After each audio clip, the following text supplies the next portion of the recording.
Samantala, hindi umano magdadalawang isip ang Senado na tanggalin ang mga questionableng flood control project sa mga popondohan ng gobyerno sa susunod na taon. Ito'y matapos madiskubri kahapon ang mga kahina-hinalang proyekto na muling nakalinyang humingi ng porsyento mula sa 2026 national budget.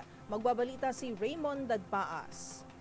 Nakahanda ang Senado na tanggalin sa 2026 national budget ang mga questionabling flood control project.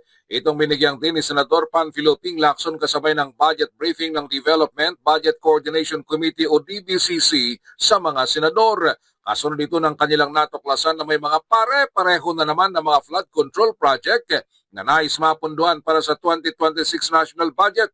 Sa National Capital Region at Region 3 pa lamang ay umabot na sa 50 billion pesos. Ito yung mga proyekto mula sa tig 70 million, tig 100 million, tig 120 million at tig 150 million pesos na siyang limit na proyekto para sa isang district engineer. Sabi ni Lacson, maaari nilang tanggalin ang mga ito sa national budget. Ang kailangan lang ay guidance mula sa Department of Budget and Management kung saan nila ililipat ang nasabing pondo. Dahil tingin ng senador ay red flag ang paraan ng pagkalagay ng mga nasabing proyekto. But we want to know ano yung direction ng national government. Saan namin dadalhin if we delete all these items? Kasi yung huling bilang namin, yung 100 items, 373 items na tigwa 100 million, that's already 37.3 billion.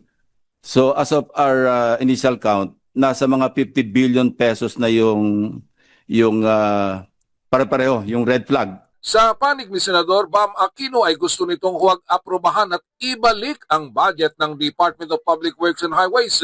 Kailangan muna nilang ayusin ito bago ibalik sa Senado. Ngunit sa paliwanag ni DBM Secretary Amena Pangandaman, hindi ito maaari dahil kung ayaw ng Senado ang national budget ay ibalik ang buo at hindi isang departamento lamang. Para sa MBC TV Network News, ito si Raymond Dadpaas ng DZRH, una sa Pilipinas, una sa Pilipino.